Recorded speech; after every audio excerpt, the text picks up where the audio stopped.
Bentley isn't an addition, dog. He was in the rotation last year. That's not an addition. I'm not even not just talking about Bentley. I'm talking about some of the. Look at all the portal ads. What did they say? They went all in on the portal, just like Ohio State. Right. And we're just assuming that they're going to go and win. And no, I'm not assuming that. I'm not assuming that. That's what I'm saying. I don't assume it for Ole Miss, and I don't assume no additions for y'all are going to be key contributors. I don't assume that any of these guys be like. I think our offense is going to be good because of people. You guys did not think I was just going to let them get off the hook that easy, did you?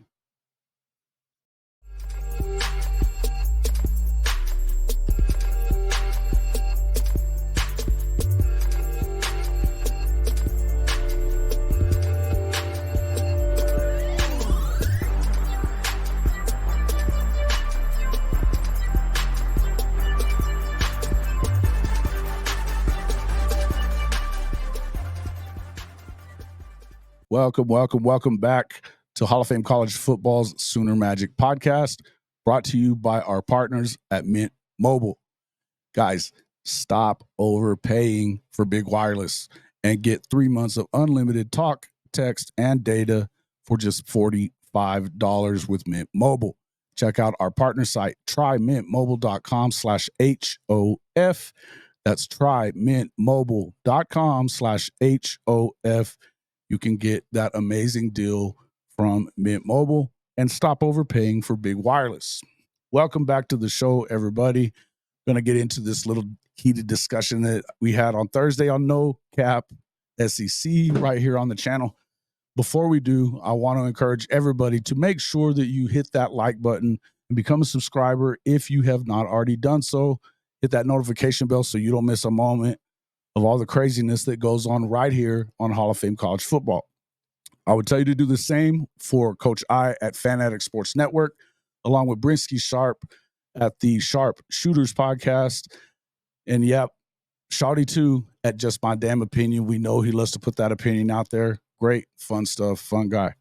Guys, just so you understand, we're going to go through a couple of things that I didn't feel like got put out there just enough to make them understand. And this is really just a exercise for me to always get the last word.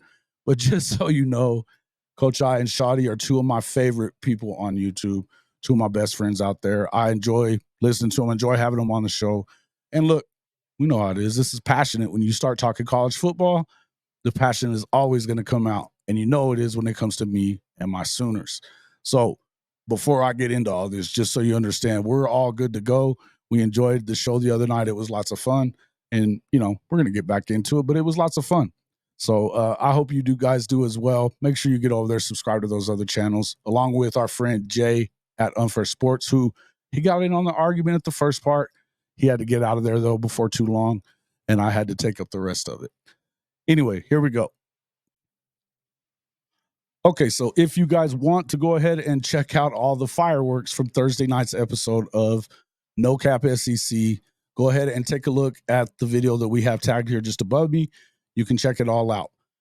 Essentially, I'm not going to go back all through it here or rerun all of this stuff here because I want to just make a quick video to kind of drive home the points and why I believe Oklahoma will be a contender year one of SEC play, okay? There's a lot of reasons for it, but the main reasons, as I've spoken about in the last couple of weeks with the videos that I've done, is the fact that this defensive-minded head coach, Brent Venables, is recruiting at a very high level. He has all three cycles that he's been at. They're already recruiting very well for his fourth cycle since he became head coach. Now, the biggest thing about that is that the recruits that are coming in for Oklahoma, by and large, have been just as good on the defensive side as you normally see out of Oklahoma on the offensive side as well. You've got a total of, what was it? Well, you've got 4 blue chip defensive linemen, top 100 ranked defensive linemen just in the past 2 cycles alone. In the first cycle that he came in when he took over for Lincoln Riley, they had 3 guys in the top 100 defensive players as well. These are all guys that we expect to start making contributions, but not just the guys in this past class, which was arguably the best defensive class in Oklahoma history. Now, I'm not basing what we think on just Jaden Jackson or David Stone or any of the other 3 guys that are making up this defensive class on that D line. Okay. We understand that that's the most important part of SEC defenses and what makes SEC teams successful. This is why they win national championships year after year after year in the playoff. They have the big daddies on the line that can really get it done. Shut down defenses that, even going up against teams like Oklahoma, we've seen that they have been able to shut down some of Lincoln Riley's best offenses, period. But what we've also seen while at Clemson, Brent Venables' defenses did the same thing to them. Let's take a look at what it looked like from year one to about all the way through for Brent Venables' defenses while at Clemson and his first couple of years here at Oklahoma as well. Now, for the purposes of this video, I'm just mostly going to go through the scoring defense. I can tell you, we had that other video that I put out last week. You can go back and check that out. That's also right up here above us. You can take a look at that as well. Now, obviously, year one under Brent Venables, when they went 6-7, had the team pretty much gutted, bunch of new guys coming in. The only guys really left over, they struggle with the defense because of the fact that there's a lot more to it than what, as we know and as we've talked about, that you had with Alex Grinch, Lincoln Riley, and their speed D combination that really has not only struggled in his time at Oklahoma, but got Grinch fired in year two since Riley took off for USC, right? But year one, Oklahoma's total defense was at 121st in the country. Now, year two, they started off looking great. They dropped all the way down to like 77th in year two on total defense. That's all well and good. You saw Oklahoma towards the end of the season after the Red River game. There were some key injuries to some players that really kind of hurt them coming down the stretch. As a matter of fact, their last 5 games, they gave up an average of 35.7 points per game. Talk about the scoring defense more than anything else, because points is what really matters when it comes to defenses. There was times, even in the early part of the year, that Oklahoma gave up some yards in between the 20s, but they were one of the top red zone defenses in the country. They just weren't giving them up, okay? That even lasted through the Red River game and into most of the UCF game right until the end, whenever it got pretty close there, right? In the end, as I said, you started looking at, now you have, it was 35.7 points per game they gave up in the last 5 games of the season. That hurt their scoring defense average, but even though they ended up at 23.4 points per game, good for, if you're looking at the NCAA stats, 46th, a tie for 46th in scoring defense. The one that I was talking about here, my stats are coming from teamrankings.com right here. They go back all the way. I would have used NCAA all the way through it, but you can't seem to, they don't have any of the historical defense numbers on that website. So just for the sake of this, I'm going to go through it with it. There's a couple of differences as far as rankings are concerned, but the numbers are dead on as to what they were as far as how many points they gave up. Okay. So in year one, Oklahoma was 90th in scoring defense.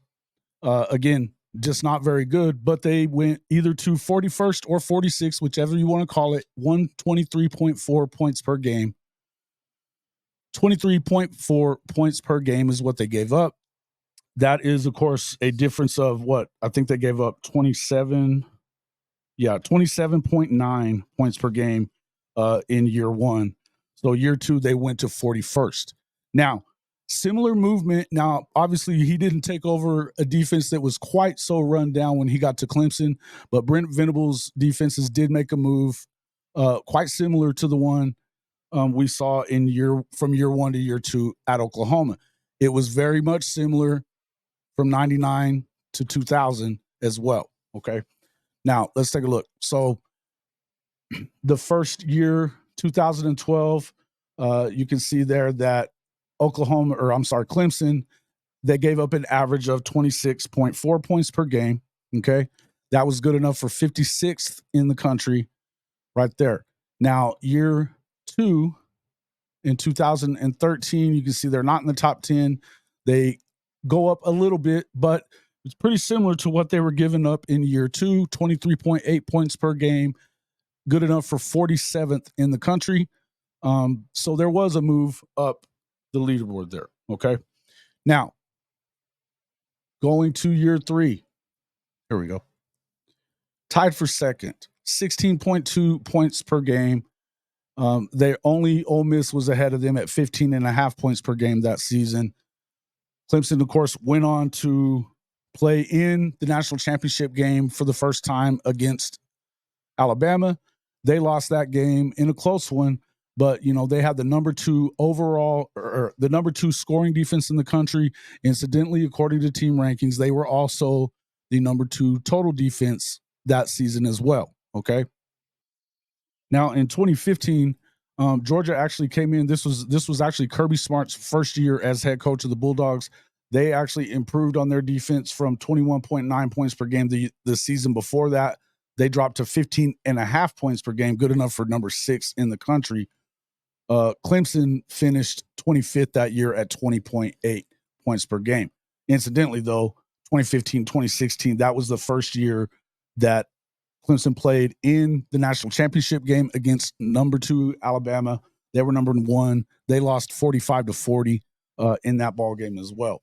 So look, that they still played really tough defense. They were good in a lot of ways, but as far as scoring defense was concerned, they weren't as good that year as far as Clemson goes. Now, 2016, 2017, they jumped back up they got below 20 points per game again, good enough for number 11 in the country, 19.3 points per game, number 11. This was their first national championship season. In 2016, 2017, they beat Alabama 35-31 in the title game coming in there. So let's go to 2017, 2018. Oh, yeah. Well, Georgia finished at 31, number 31 in the country that season, giving up 24.0 points per game. That was number 31 in the 2016, 2017 season. Now, they finished right next to each other in 2017, 2018.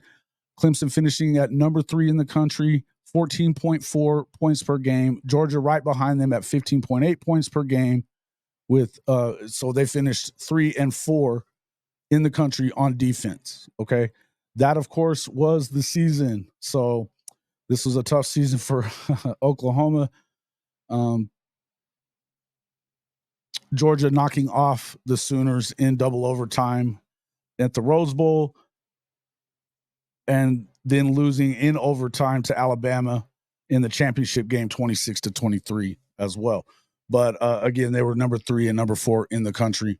Of course, Oklahoma's offense actually blistered that Georgia defense in the Rose Bowl game, but still gave up 54 points. Obviously, at this point, Lincoln Riley is in his spot as head coach there. As this was actually under Mike Stoops as defensive coordinator on his own there for Oklahoma, but they gave up a lot of points that year. 2018, Clemson was number 1 in the country, giving up just 13.6 points per game. Georgia not in the top 10 that season. They come in at number 20 at 20.7 points per game, did the Bulldogs. This was, of course, Clemson's national championship number 2, as they beat Alabama once again in the championship game, blowing them out this time 44-16. That was definitely their best defense there. But as you can see, they continue to move up, with scoring defense. You saw the same thing with the defense at Oklahoma when Brent Venables took over there as well. Now, look, I'm not going to go through all these numbers. Is your wireless company giving you a case of the what in the why is my wireless bill so expensive? Question: why are we paying so much for wireless service? Is it for speed, coverage, data, 5G access, mobile hotspot? Well, our new partners at Hall of Fame College Football, Mint Mobile, they have all these features. And for way, way less than big wireless. Like way, way less. As low as $15 a month. You can get signed up and activate your service immediately without having to leave your home. Mint Mobile reimagined the wireless process, making it easy and online. No more stores, no salespeople, and no giving. With Mint Mobile, you get all the features you become accustomed to with big wireless, the nation's largest 5G network, and service for as low as $15 a month. To start saving today, just log on to our partner website, trymintmobile.com/HOF. Again, that's trymintmobile.com/HOF. You can get signed up and activate your service immediately. Big Wireless wants you to believe they're the only option. Here's the deal. Big Wireless. You get comparable service to Big Wireless. You don't have to talk to a salesperson to do it. Largest 5G network in the country, as low as $15 a month. Sign up for Mint Mobile today so you can stop getting by Big Wireless.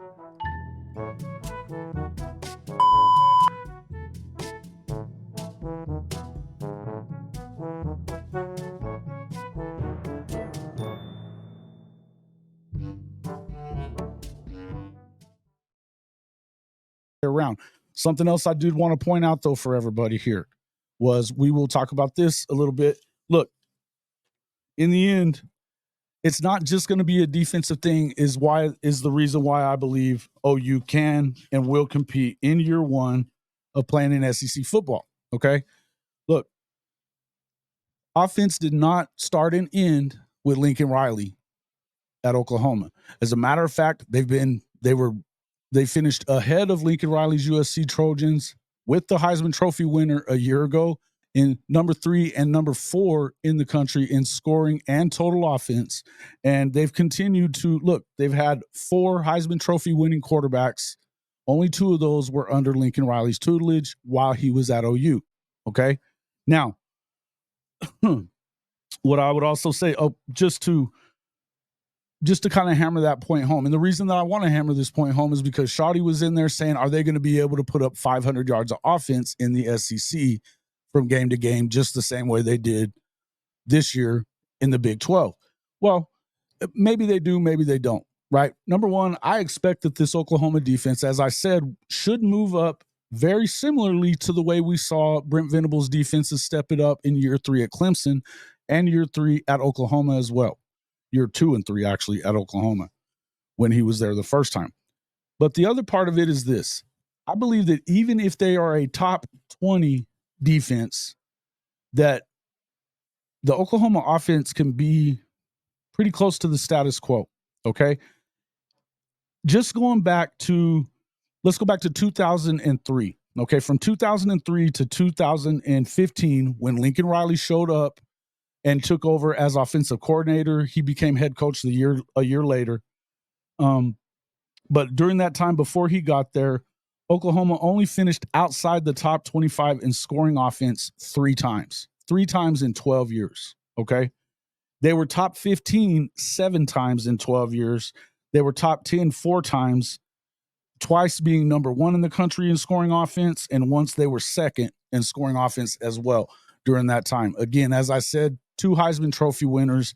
And on top of that, you had Landry Jones going for more than 4,000 passing yards 3 different times as the quarterback of the Sooners.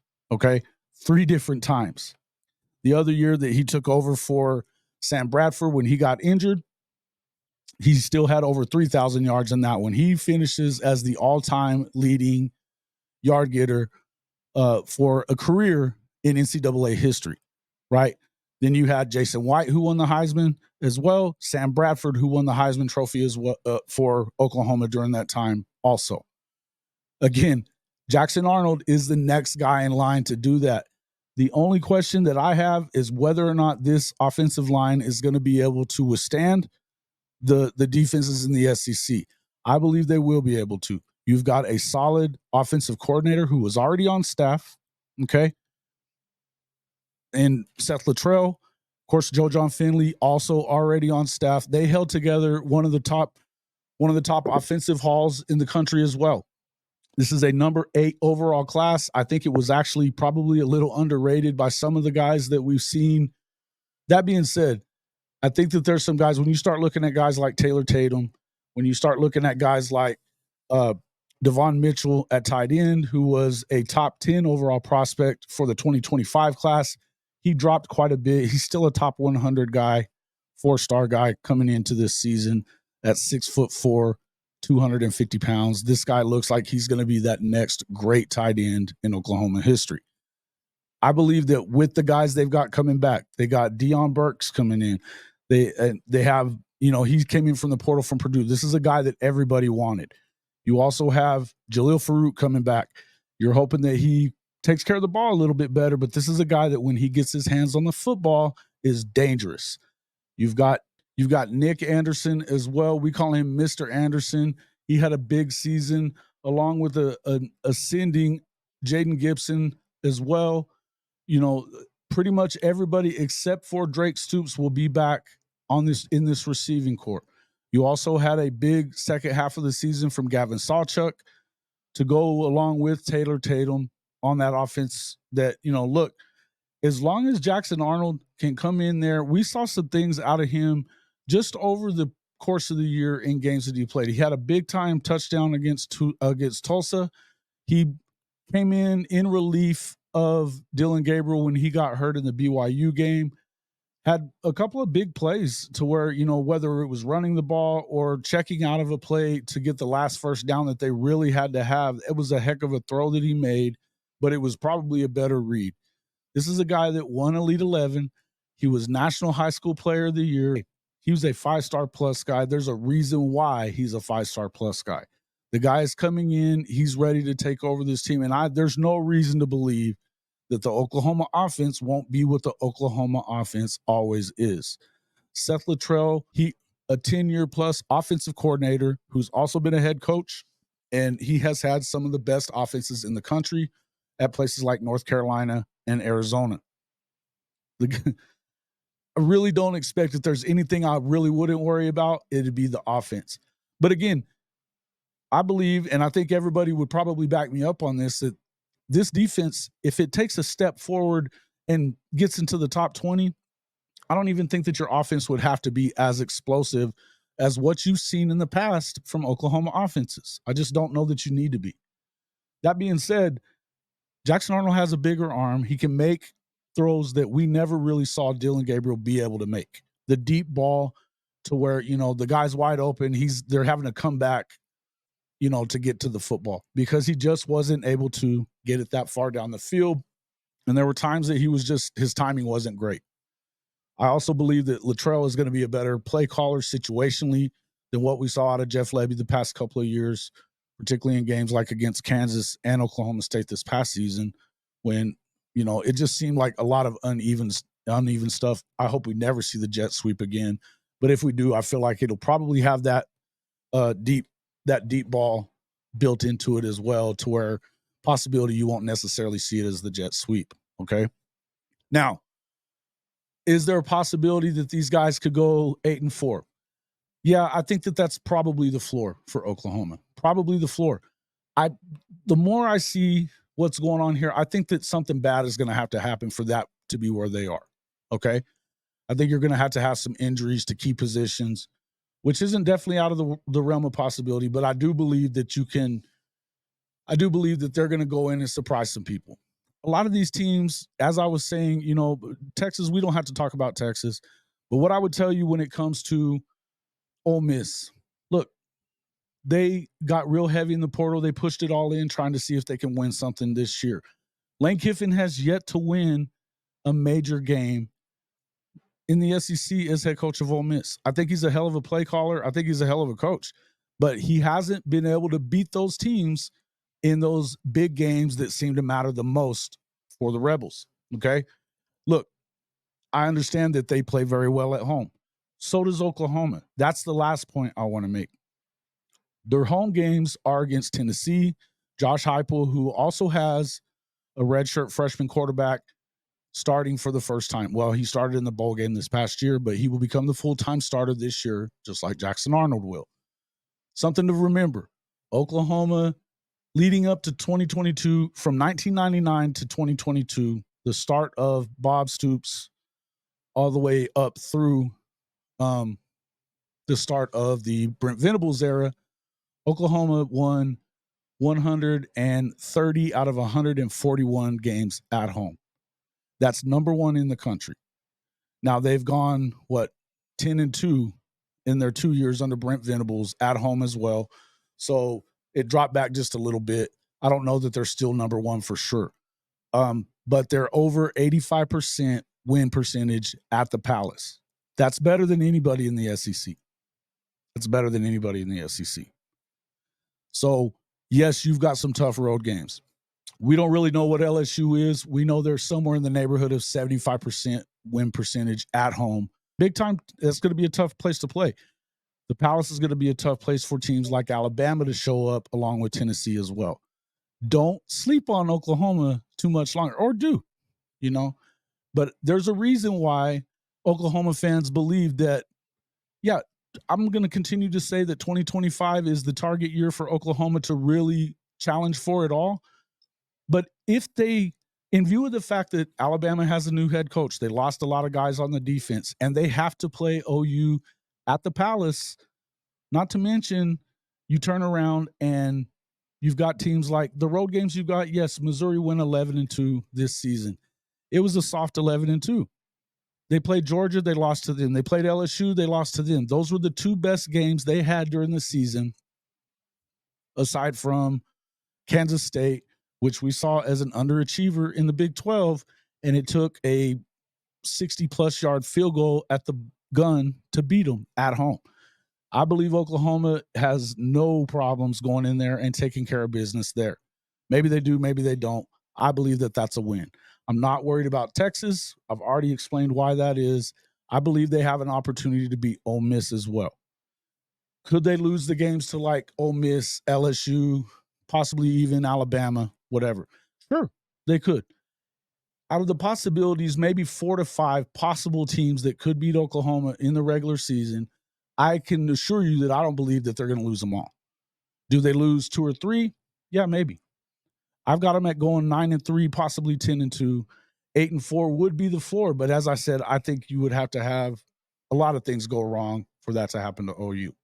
But hey, let me know what you guys think in the comment section. We're always here for you guys to talk to us about that.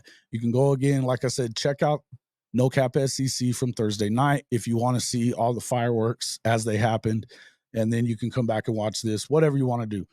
But let me know what you think in the comments. Make sure you hit that like button and subscribe to our new channel, the Hall of Fame Sooner Network. We're going to start migrating a lot of this Sooner stuff to that channel exclusively. Obviously, we want to get it to about 1,000 subscribers before we just put it only there. Okay. But for the time being, it'll be here. It'll be there as well. But jump over there. Make sure you hit that subscriber button there as well. We'll be having some stuff that'll only go there as well. Thanks a lot, guys, for joining me on this one. Hey, as I said, no hard feelings against those guys. They're two of my favorite guys, but I wanted to make sure I kind of outlined it one more time why I think it is Oklahoma's going to make noise year one in SEC football. Thanks for stopping by. We will see you guys on the next one.